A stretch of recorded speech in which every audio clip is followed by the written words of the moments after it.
Help give kids an extra life by donating today to help sick and injured children. Link in the description and pinned comment below.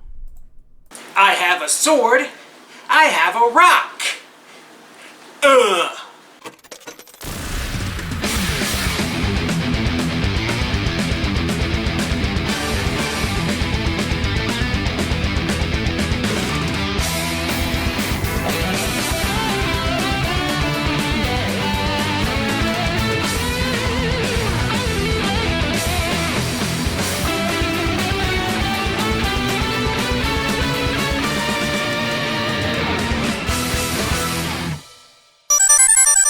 Another month, another long overdue topic.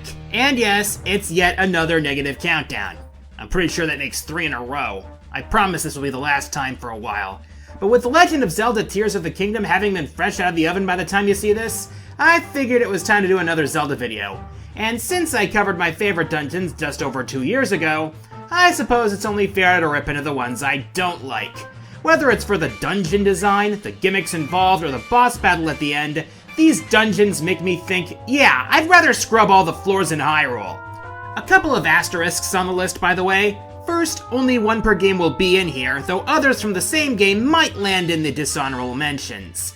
And second, nothing from Tears of the Kingdom since it is way too soon as of the release of the video.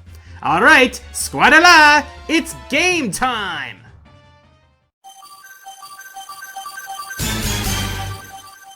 Okay, let's get this out of the way now. We all know Ocarina of Time's legendary status, at least many of us should by now, but that doesn't mean it's immaculate. There are at least a few parts of the game that could have done with a bit more oversight. And while yes, the Water Temple's infamy may have been overblown just a bit, that doesn't make it a good dungeon. The whole gimmick of the temple is raising and lowering the water levels to access different parts of the dungeon, but the fact that it isn't always clear where you need to go, combined with the fact that you're constantly putting on your iron boots, pulling yourself out of the water, taking off the iron boots, and literally rinsing and repeating, makes the whole thing a slog. And the punishment for screwing up is that you have to waste more of your time by going back to the spot where you changed the water level again. It gets repetitive and boring, and the water doesn't really do it any favors due to just how much it slows down your movement. And the fact that Ruto shows up here, you know, the girl you had to carry around the innards of a fish, that doesn't help here either. Not to mention that the big dungeon item is just a longer hook shot. At least the Darkling fight is pretty cool and definitely should have been the boss instead of the tentacle monster.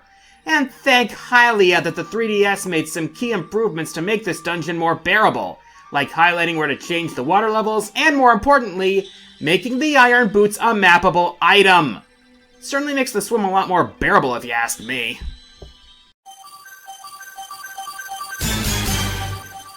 I've talked about how the general mood of Twilight Princess is, well, moody. The ever-present gloom of Twilight is absolutely everywhere, and the supposed source of this is the King of Shadows, Zant.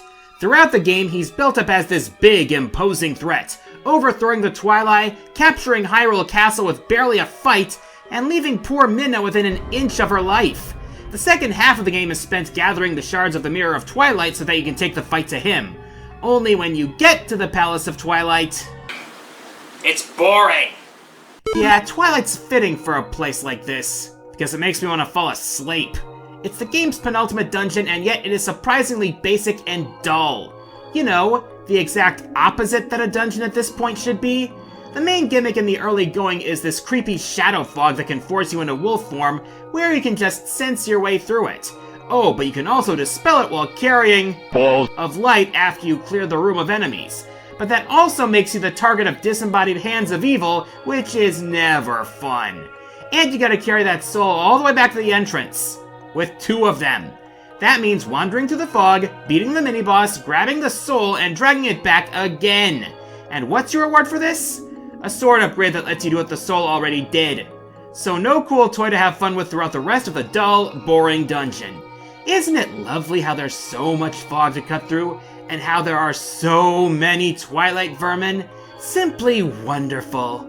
In fact, it's so relatively short compared to last dungeons that it doesn't even really feel like a full dungeon. The only real highlight is the fight with Zant himself, being chaotic as it is, and how it tests your skills in different ways, acting as a pseudo-boss rush. The dungeon itself, however, Watching the sunset never felt so dull.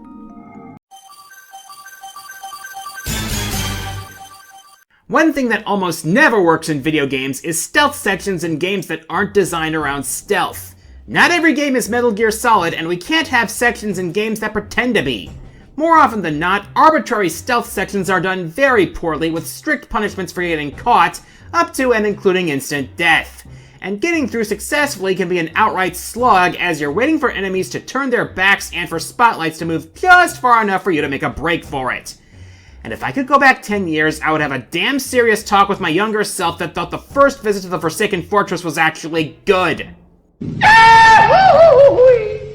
Yeah, that was the coolest part of the whole thing. And that's very telling. Look, Link, I know you want to save your sister and all that, but you were woefully unprepared for this, even if you didn't lose your sword on the baggage claim. So you gotta sneak around this place without a permanent weapon, and dodging the various searchlights to get from one area to the next. And if even the smallest polygon of your model gets picked up by the searchlights... right to jail. And you gotta smack bokoblins with sticks to disable the searchlights. How about that? This game foreshadowed the early game of Breath of the Wild. And even when you manage to disable the searchlights and enter the next area, there's moblins you gotta sneak by. Unfortunately, Hyrule never invented cardboard boxes, so you gotta use the next best thing. A barrel. You sure we can't call Solid Snake on this one? And no sooner does Link find his sword and his sister than the bird brain that caused all this mess shows up and tosses the boy aside like last week's trash. So you go through all that slow, tedious, and poorly implemented stealth, and all you get is thrown into the sea. You see, this is why you come prepared for this crap. Past me with such an idiot.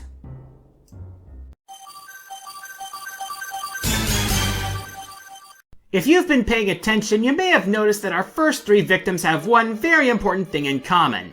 They're from 3D Zelda games. Well, don't you worry, Arcade Nation, I happen to be an equal opportunity ranter. Link to the Past? Come on up and face your fate! In the second phase of the game, you're dealing with the task of finding the 6 captured maidens and finally Princess Zelda before reaching Ganon's tower to confront Aghanim. Each of the dungeons in the Dark World has a gimmick or theme to keep things interesting. And in top-down games in particular, one of the worst gimmicks you can give a level is ice. Ice? Ice! Yeah, what you see is what you get with the Ice Palace. It's basically saying, hey buddy, you're about to have a real bad, real cold, really slippery day. Check your traction at the door. If you've watched me long enough, you know I hate ice physics in games, and this level is a good illustration as to why. When you're sliding all over the place, it's hard to dodge enemies, and if you're not careful, you'll end up slamming right into them instead of positioning yourself to kill them. Traps like a tedious moving floor, and inconsistency of where you need to place bombs to move to the next of the dungeon's 7 basement floors don't make things better. Oh, and what's the one thing that is almost always paired with ice physics in 2D games? Be it top-down or side-scrolling, it's bottomless pits. And yeah, we got those here too. And that blue mail that reduces damage, which serves as the dungeon item, isn't gonna help much when Knockback has the potential to completely throw off your momentum and toss you around like a ragdoll either into spikes or worse, into a bottomless pit.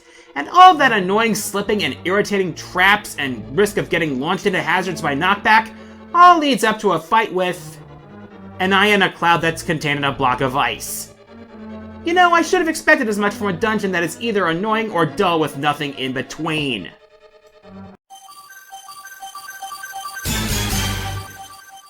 You know, I can appreciate when a dungeon tries to do something different and exciting. I mean, there's a reason why the Stone Tower Temple is so beloved among Zelda fans. But here's the thing. It needs to be different and exciting. And unfortunately for Skyward Sword's finale, the only exciting part is the final fight with Girahim. The fight with the mice that comes after is over in a few minutes, and the dungeon that comes before is, well... It's a slide puzzle. We just had enough sliding, and now we're talking about a slide puzzle dungeon. Look, slide puzzles as a puzzle in stage are one thing, but when your entire dungeon is a slide puzzle itself, then we're gonna have words in whatever language you speak. I'm sure I could find a good translator somewhere. For context, the Sky Keep is the final dungeon of Skyward Sword, as well as the hiding place of the Triforce, which at this point is the only hope of keeping the imprisoned, well, imprisoned. As you know by this point, that freak has a bad habit of breaking out. Now, like Skyward Sword itself, this temple tends to be rather divisive. People either really love it or really hate it. take a wild guess which side of the fence I'm on. Like I said, this is a slide puzzle where you slide all the rooms around you at specific places in order to find the 3 pieces of the Triforce. And you are going to be doing this a lot. You gotta arrange the rooms in such a way that you can progress to the next point where you can make your next rearrangement, rinse, repeat, pull your hair out. The rooms themselves are pretty cool, as they call back to previous areas in the game, like the Ancient Cistern and the Skyview Temple. Each of these rooms will test your skills in different ways, and most of your inventory and abilities will come into play here. When you're actually traversing these rooms, that is. But when you're stopping every 5 minutes to rearrange the damn rooms, it stops the flow of the dungeon in its tracks faster than a hair clog stops the flow of your drain. Not to mention, there's liable to be quite a bit of backtracking throughout the rooms. Look, I get that one of the elements of the Triforce is wisdom, but they could have come up with a better way to implement it.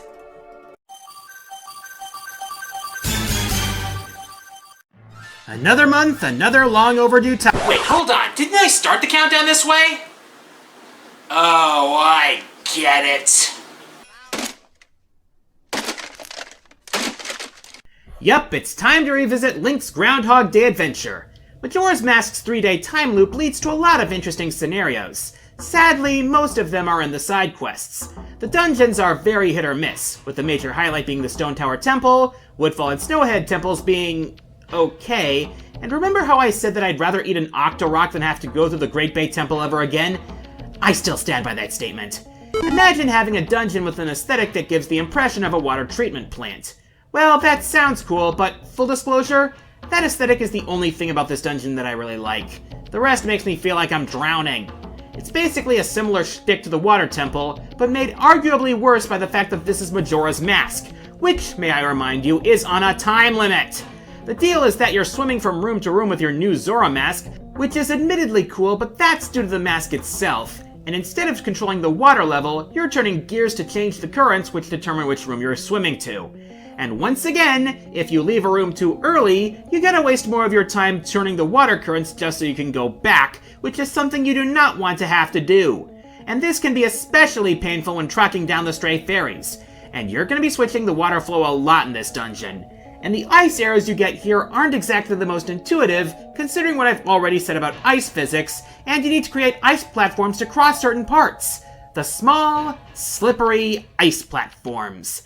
Add to that the fight with Gjord, arguably the worst boss in the series, where it's rarely clear if you're winning or not, and you get a dungeon that gets me boiling mad. And what puts it above the Water Temple is that instead of improving it, the 3DS remake actually made it worse in 2 key ways. The first was nerfing Zora Link swimming so that you need magic to swim fast, something that you'll need to do in order to complete the dungeon in a timely manner. The second was making the fight with Gjord worse by having you be more specific in how to kill it instead of giving you options, and making that specific way a waiting game. In Majora's Mask, where you can ill afford to have to wait. What were they thinking?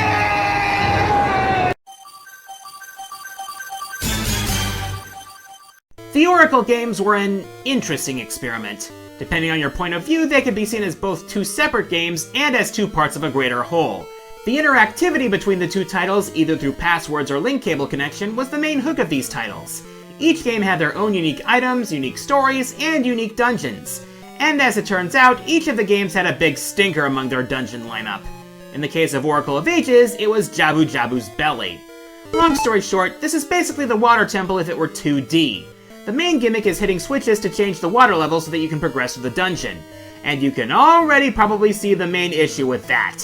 At least with the Water Temple, as tedious as it was, at least the idea worked because of how it used 3D space. Here you can only see one floor at a time, and that makes going from one floor to another repetitive and annoying. Granted, all the switches in the dungeon are in the same room, but while that sounds convenient on paper, in actual practice you're going to have to enter this room from multiple angles to get to the switch you need, so you're likely to be running in circles and getting confused as to which switch you need to push next. Granted, backtracking in Zelda games is nothing new, in fact in many cases it's to your own benefit, but when you're retracing your steps over and over, trying to find which path will get you to the next key, only to find out you are standing in the wrong place at the wrong time to hit the wrong switch, it doesn't feel fulfilling. It just makes me think, ugh, can I move on yet? There's just so much trial and error involved in raising and lowering the water and seeing how it affects each floor that it makes an already boring dungeon even more tedious and boring. When you've done pretty much everything that one of the most hated dungeons in the series does, except even worse and in a worse perspective for it, you know something is definitely very wrong. I know making levels centered around water isn't an easy task given the way the mechanics change when introducing water, but I know that it's at least possible to get it right. I mean, the Ancient Cistern was able to pull it off beautifully. But this is how it must really feel to get swallowed by a fish with no way out. If you need a guide to get through this dungeon without pulling your hair out from loss of patience, I completely understand because it is so easy to get lost. I will give it credit for one thing, though. Link kinda looks cute as a fish.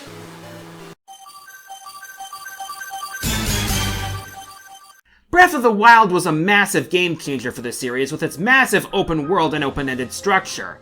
This was a game where exploration was king and distraction was queen. But while I was playing the game, I couldn't help but notice a few bits of inspiration from the game that started it all.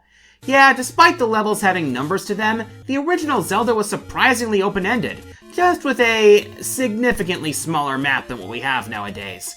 Of course, a lot of stuff was really hard to find without a guide, but that's excusable due to the limitations of the NES at the time. What isn't excusable is the final dungeon in Death Mountain.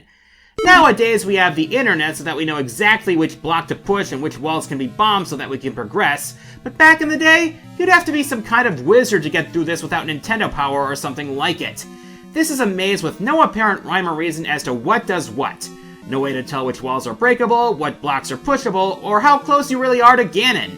That alone is bad enough, but its maze-like quality makes the enemy selection of the dungeon even worse. Obviously, you expect the final dungeon of the game to have the hardest enemies, and Death Mountain is stuffed to overflowing with them. Wizrobes, Like-Likes, Landmolas, and the all-new Patras, which are arguably the hardest enemies in the entire game. Move aside, Lionels, these flying eyeballs had you beat from the very start. Normally, open rooms give you enough space to handle them, but you don't always have open rooms now, do ya? But the worst part is how this dungeon can essentially soft-lock you. Unlike most of the previous levels, which only have one special item, Death Mountain has two of them.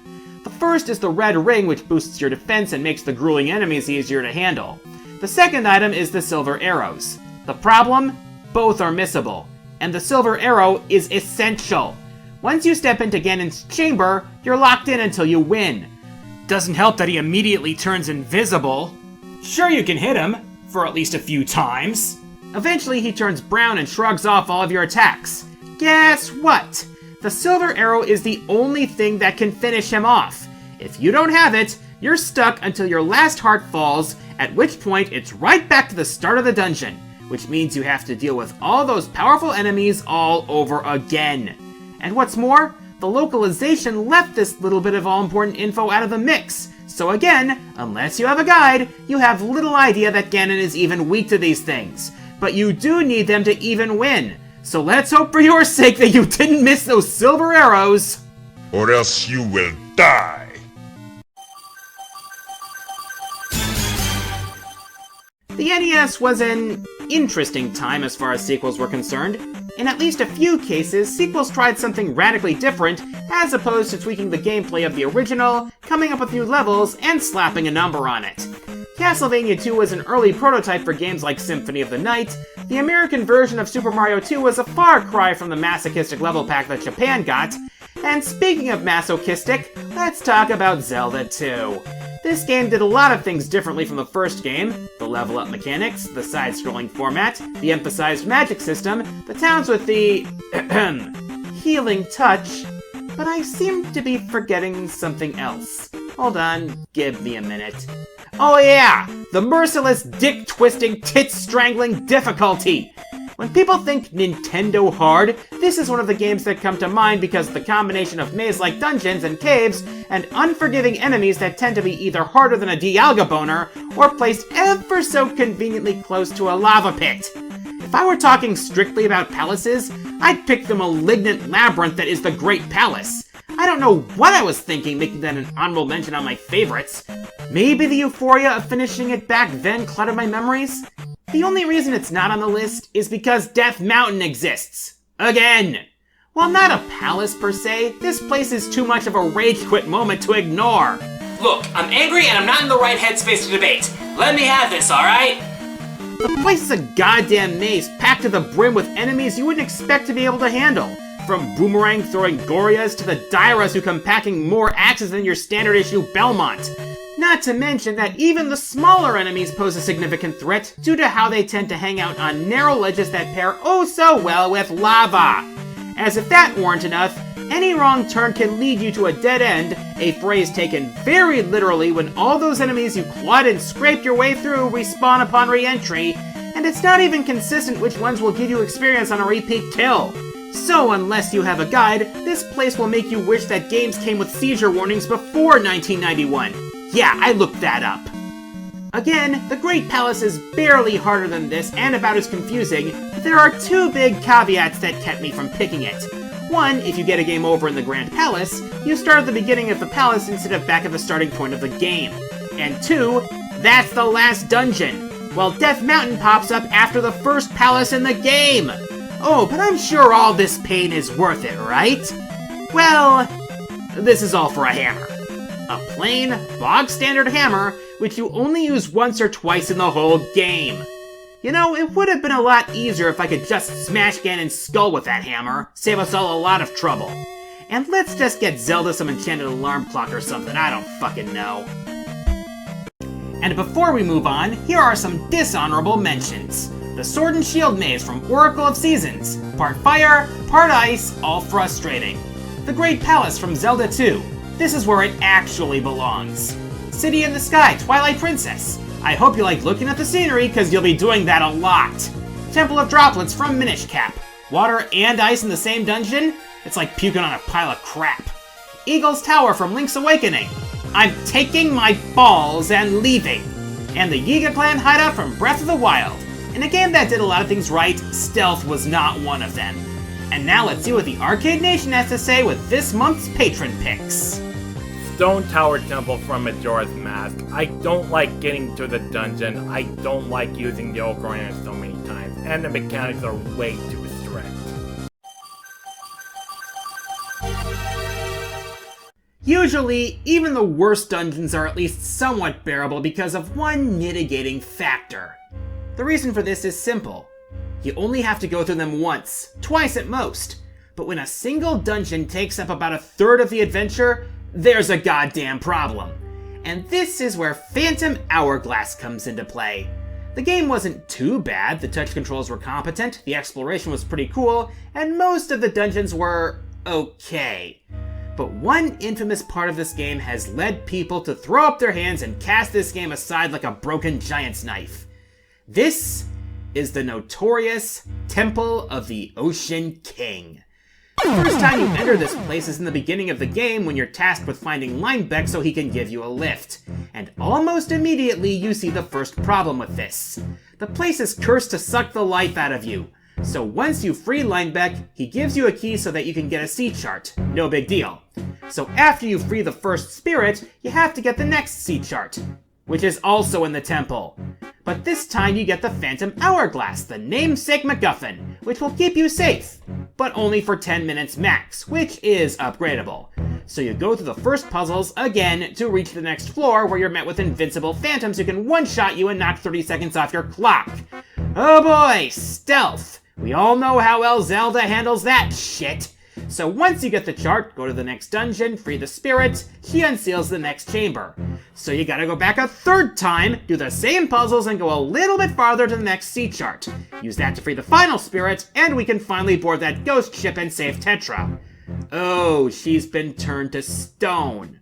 So now we gotta find the pure metals to forge the Phantom Sword to defeat Bellum, and they're in uncharted areas. So it's back to the temple a fourth time to go through the same puzzles again with maybe a couple of shortcuts to find another sea chart, and maybe a second one if you have enough time.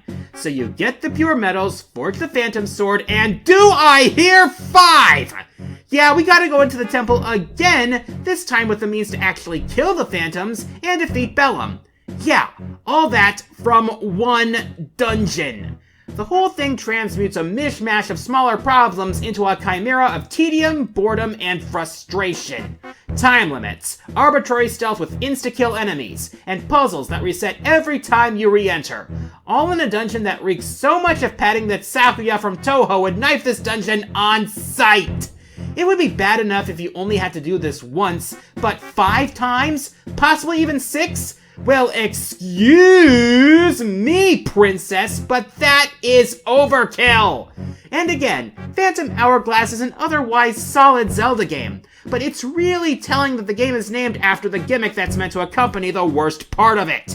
And honestly, Phantom Hourglass would have been so much better if the sea charts were just scattered across the islands instead of being gathered on different floors of the same place. Yeah, it still would have been obvious padding, but it would have been padding with variety, instead of having to do the same floors over and over and over and over again! And need I remind you, the idea of a hub dungeon was done better in Spirit Tracks with the Tower of Spirits. Yeah, you have to go into the tower several times, but you can skip all the crap you've already done, and at least it's more interesting than anything in its predecessor. Guess we all have to learn sooner or later, huh? I'm the Quarter Guy, and until next time, the arcade is closed.